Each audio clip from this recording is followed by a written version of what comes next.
Hello Gemini, welcome back to my channel. If you a returning subscriber, thanks for coming back. If you are new to the channel, I hope you enjoy it. It's a general reading. I work with the 12 houses of the zodiac. So as the cards are appearing in each house, then those are the influences that are coming in for you at this time. Please don't forget to like and share, or like and subscribe. Okay, so in the first house we have solar eclipse revolution. So the first house is everything to do with yourself, your physical body, your outward appearance, your characteristics, your personality. It's also your personal vitality and your actual physical body. It's what you project outward to others, so what other people see, and your own appearance, what you see. It's also your own self-oriented interests, everything to do with yourself, and it's also about your your personal independence, how you make your way in the world, and your daily outings, everything that's going on a daily basis. So with solar eclipse revolution, you're going to be facing some kind of quick change or a rapid change of some sort, but whatever it is that's coming up for you, it's going to create a rearrangement. So you're going to have to rearrange a number of things, and it will be a challenge coming up for you, probably unexpected. But once you've got through the initial upheaval, then you'll have a new outlook about yourself, and possibly how you're moving forward in the world, what you intend to do, and other people will notice that as well. But it stems from some sort of rapid change or an upheaval of some sort, and that causes the rearrangement and the fresh outlook. You may also be required to fix or change something at this time to create something better, and it will be better. So there could be a forced decision here as well. You probably, through this upheaval and then a fresh outlook coming in, you'll be able to see what has held you back up until now. It's all about breaking old patterns as well, and once you do that, then you achieve self-mastery. Then in the second house we have air element communicating. So the second house is your house of income. It's also the house of your self-worth and your value systems, everything that you value. It's also about ownership, about land, property, real estate, and so on. But it can also just be purely about your self-worth, how you feel about yourself, and how you talk to yourself, and so on. But a large part of it is actually about income, your money coming in, and how you're handling all of that. So with this card, this is the card of manifestation. So you are going to be receiving a manifestation of some kind, or what you need to do is to focus on positive thoughts and words, which will then bring in the manifestation for you. So everything to do with writing, everything to do with words is very, very important. So your manifestation, what you're hoping for, what you want, you need to put it down in words, and be clear about what you want and what you expect. You could also be receiving messages of some kind or news of some kind. But you're also going to be learning as well about things. Reasoning and fairness come in here as well. So if you need to apply that to your income, to decide what you're going to do, what you're going to do with your income, then all of these air elements, which is very much a mental aspect, is going to play a part. You're probably going to need to think things through before you act as well. So just do that. It's highly indicated also in your chart to just think things through carefully before you take action. There's a number of areas where this is coming in, because you need to mull things over, and you need to just wait until the correct timing comes up. Following on from that, in your third house, which is your house of communication, you have Mercury retrograde, reinvention. So Mercury is in its own house that rules the third house. And it's retrograde, which means it appears to be going backwards. It's an optical illusion, but what it does is it actually forces you to actually hang back and take stock, to reformulate, to revise, to review everything that you're planning to do. The third house is the house of communication. It's the house of documents, contracts, It's also the house, it's all forms of communication. So this is written, verbal, body language. And that communication can be directed to the people in general, anybody really, but also specifically to certain family members. So that's aunts, uncles, cousins, siblings, even your neighbors may come in here. But it's the house of learning as well. So, but documents and contracts are going to be important. So now that's highly indicated at this time that you not take action right now on anything new or any new action, or any new initiatives or any big new purchases. Just avoid for a period of about a week or so. So somewhere in the course of this month, this may come in for you. So you're just going to have to monitor the energies and see, because you'll know when Mercury goes retrograde. You'll find that, the way you communicate, sometimes it gets misinterpreted or misunderstood. Emails get lost, communication goes awry, and you will at some point need to seriously back up all your technology, all your electronics. Anything important, make sure it's saved and secure.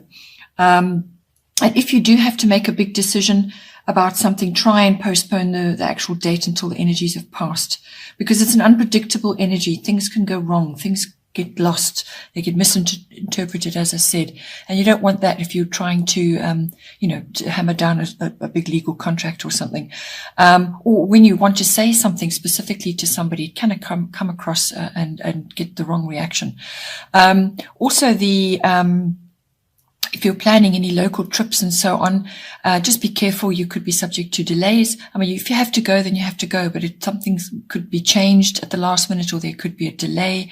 Also check your vehicle, because things can go wrong or go awry with the vehicle. Perhaps have a flat tire, or something goes awry. So if you are having to go on a journey, double, triple check everything and make sure that it's 100%. So it's a period that we all go through at some point, where what it does really do is, if you notice that things are not getting communicated as you intended, then pull back. And it's a very good time to go back to the drawing board, especially if you're planning something. If you're planning something important, it's a very good time to go back and actually reformulate it, because when you do that, you'll create something much better. You'll pick up mistakes, you'll pick up errors, and so on, that you wouldn't have had you just gone ahead and done it anyway. So it's a very good time to be doing that. Then in the fourth house, we have Taurus. Your fourth house is your house of home and your home life. So it's your actual bricks and mortar where you physically live, but it's also your home life and the people in your home, interactions there, and also your relationship to your family history, your ancestry, your foundation, your roots, your ethnic identity, where you've come from, your heritage, all of that. It's your relationship with that. So it's one of the lovely cards you have in your chart at the moment. So your home is your castle at the moment. And you may need to retreat there at some point with various things that are going on. So, this Taurus I have coming in is going to bring in,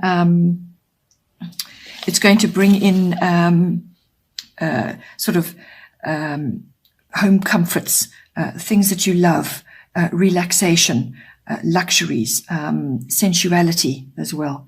Gardening is indicated, building is indicated, land and real estate is going to feature somehow. It may feature.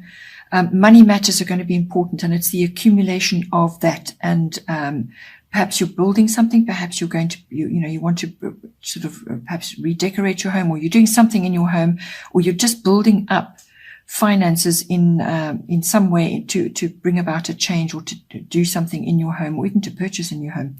But it really is about stability. It's about ownership. It's a very practical, methodical sign, this. So whatever steps you are taking within your home, it needs to be, well thought out, solid, and practical application, methodical. This card is also about nurturing. So you may be nurturing others in your home, or you just may be nurturing yourself in your home. As I said, making it your castle, your place of, home comforts and relaxation and a few luxuries and so on. Art may come in as well, so you may be purchasing art or bringing artistic things into your home, so it's the appreciation of beauty. Just be careful that you're not overindulging in something or making an unnecessary indulgence. It's fine to have a little luxury or to bring something that you've coveted into your home, but not at the cost of something else, you know. So just balance that out. This card could also bring in stubbornness into your home life. Perhaps you or somebody in your home is being quite stubborn about something, or there's a very materialistic outlook with regards to your possessions and your home and your money and so on. So just bear all that in mind. But it really is about having that peace and tranquility in your home life and what you need to do to bring that about. Then in the 5th house, we have Pluto transformation. 5th house is the house of your house of creativity. So all your creative projects or anything that which requires your creativity, which is pretty much everything, the way you dress, the way you speak, the way you conduct yourself, projects at home, even how you handle your children, because this house is also about children, your children or other people's children or children that you're associated with in some way. It's also the house of love affairs, and it's the house of recreational activities of all kinds. So this can be fun, outgoing recreational activities or some other activity which you really enjoy. It can be about sports. It can also be about speculative activities like gambling or stock market. So with Pluto transformation coming in there, right off the bat, be very careful about your money and specifically taxes and investments and things like that. And if you are working the stock exchange or the stock market, this is going to be something you need to watch very, very carefully, where you invest, how you invest, because you could experience a loss of some kind. Because this brings about transformation, but what it can do is bring about a loss and then a renewal of some kind or some kind of ending and beginning. So just be careful of that. With Pluto transformation, it could also be just that, you know, something within this 5th house is transforming for you. So it could be a project, a creative project, which you're busy involved in. And that could involve recycling, because that's what Pluto does. It recycles things from old to new. So there could be projects to do with that. Perhaps it's an artistic project you're working on and it involves recycling, or you're just involved in some way. It could be really as practical as that. It could also be that your children are going through some transformation of some kind. Perhaps they are changing, you know, something is ending and something is beginning, or they're going through different phases in their life. An old chapter falls away and a new chapter begins. Things like that. Or it could even be a love affair, but it's transformative. So the love affair could be something that new and that is coming in at an intense love affair, but it could also be the transformation of one going up to a new level. Pluto can also bring in things rising up from under the surface, so things that have been kind of hidden or just not acknowledged or not known at this time. So things coming up to the surface to be looked at. So that could be hidden feelings, it could be secrets, it could be just aspects that need to be brought into the light now to be dealt with. So it's the transformation of that coming into the light. But as I said, a lot of it is to do with old to new. So something old is going out and something new is coming in. And it could also be birth. Birth could be coming in on the 5th house because it is about children, or regeneration of some kind. So something is falling away to make space for something new. Then in the 6th house, we have Aries I Am. So this is an action card. So it's coming into your 6th house, which is your house of work, workplace, work colleagues. It's also work projects that you might be busy on if you're not actually physically in a workplace. It's also your mastery of your craft, whatever that is for you. It's also the house of health and diet and the house of pets. So with Aries I Am coming in, the very best way to handle this is it brings in energy, that fiery energy, enthusiasm. And there's like a warrior energy involved here. It's just the best way is disciplined action. It's the best way to harness this. So your passion and the speed and the energy and enthusiasm needs to be applied in a disciplined way, disciplined action. A no-nonsense approach is required as well. There could be team aspects which you have to work within as well. So because this can be about team energy. You could be facing challenges of some kind, and there's competition involved, or you may have to defend yourself in some way. There could be a bit of ego issues going on in this house. You may have to get up front with someone or something, get clear. But this card is about pushing ahead on something that you are working on in this house, pushing ahead with something. And something that you want to implement, and you get the go ahead now. Just don't push too hard. Don't be too aggressive. Avoid conflict or quick temper, because then that could put you back, right back to the beginning again as well. From a health and diet point of view, this card can have an aspect where it can bring about a sort of a rushing aspect to you. As I said, disciplined action. Think about what you're going to do and apply it. Avoid rushing and sort of rash behavior, because that can, that can bring on headaches and small accidents, things that occur when you rush. So there's nothing wrong with speed, but it must be done in a disciplined way to avoid having accidents or causing yourself to be, coming out in rashes and headaches and things like that. Okay, Gemini, I hope you enjoyed that. Please don't forget to like and share, or like and subscribe, and have a wonderful month, and I will see you next time. Take care. Okay.